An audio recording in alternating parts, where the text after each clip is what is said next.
y durante el inicio de 2018 se han registrado aumentos significativos en algunos productos de la canasta básica. Por ejemplo, el huevo, que en comparación con su precio de enero de 2017, hoy cuesta 34% más. Además, de acuerdo con registros de la Procuraduría Federal del Consumidor, los precios han crecido entre 20 y 50%, sobre todo el jitomate, la cebolla, el gas LP.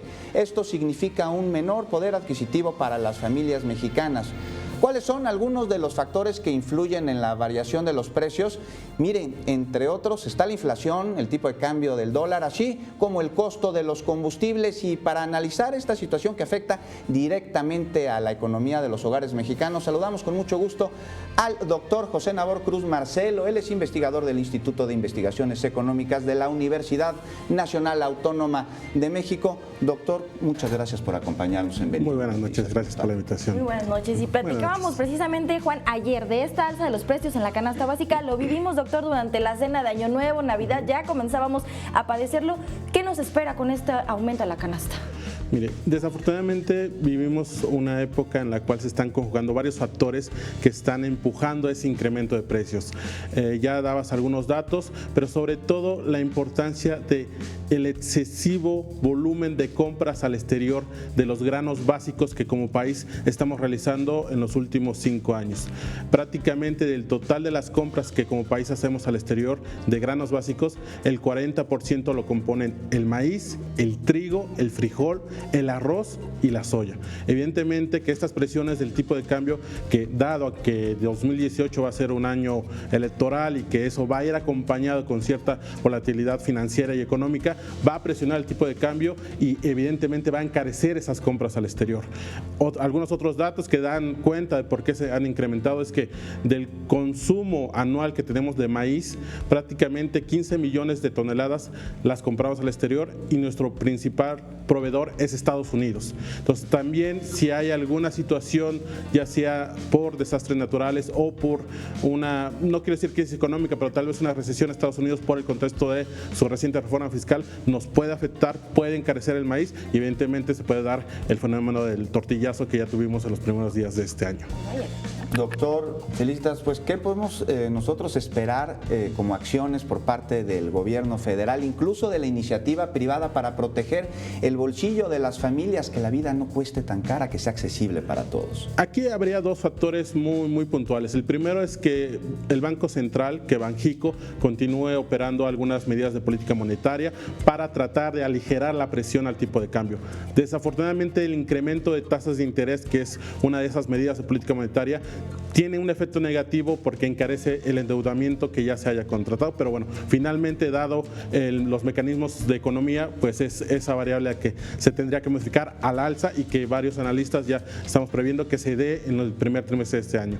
Y un segundo factor que podría acompañar tal vez lo que vimos en estos primeros 3 días de este año, que el gobierno trate de acordar con productores, no solamente el maíz, sino tal vez trigo, tal vez frijol, que son parte de la canasta básica del mexicano, que los productores tengan también ciertos subsidios, ciertos apoyos económicos para que no inmediatamente eleven los precios, como puede darse el caso de la tortilla en estos días. Y es que sin duda las amas de casa son las expertas en esto, ¿no? Ellas administran el gasto, ellas saben cuánto cuestan las cosas.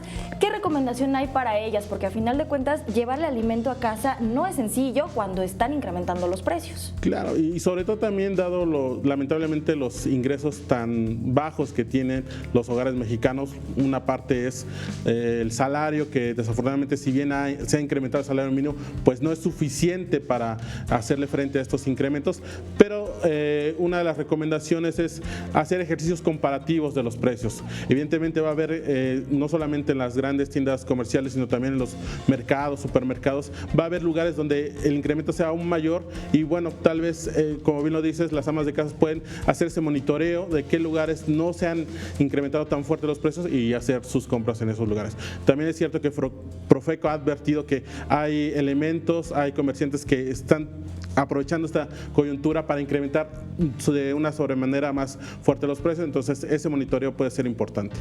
Además del monitoreo, doctor, usted menciona que el salario mínimo, que si bien tuvo un aumento, pues no alcanza con esta inflación que crece y que crece. ¿Ve usted viable que aumente aún más el salario mínimo? Dadas las condiciones macroeconómicas del país, considero que sí es viable. Algunos estudios lo ubican ya en 95 pesos, 100 pesos, 110 pesos. Al menos con que lleguemos a la frontera de 100 pesos podría ser viable en el transcurso de este año, pero evidentemente eso también pasa en un acuerdo con la Coparmex, con los empresarios, con el gobierno y con los sindicatos. Desafortunadamente, al ser, insisto, un año electoral, veo complicado que se dé un acuerdo de esa magnitud, pero sin duda es muy necesario dada esta coyuntura de escalada de precios. Y sin duda alguna, porque volvemos a lo mismo, en casa es donde se padecen, los comerciantes también lo resienten, porque a final de cuentas, si los precios incrementan, las ventas pueden bajar, ¿no? Claro, y también el tema de los comerciantes es el incremento de costos que han tenido. Mencionaban el caso del gas LP, volvemos al mismo escenario. Desde la apertura del sector energético, prácticamente de nuestro consumo nacional de gas LP, la mitad la estamos comprando en Estados Unidos. Entonces, otra vez, si hay movimientos al alza del tipo de cambio, va indudablemente a incrementar el precio del gas LP en nuestro país y consecuentemente a los transportistas y comerciantes le va a encarecer el movimiento de las mercancías en el país. Doctor, ¿ve usted posible, viable, que baje la inflación y que se coloque en lo esperado por el Banco de México? Es muy complicado que se dé en este año y sin embargo ni siquiera para el 2019. ¿Por qué? El mismo Banxico está previendo que este año lo cerremos hacia el 5%, pero esa es la tasa promedio.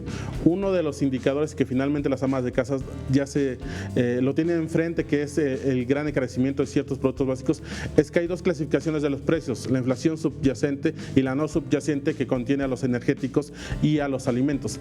Ese último dato que dio el día de ayer INEGI manifiesta que se han incrementado casi 12%.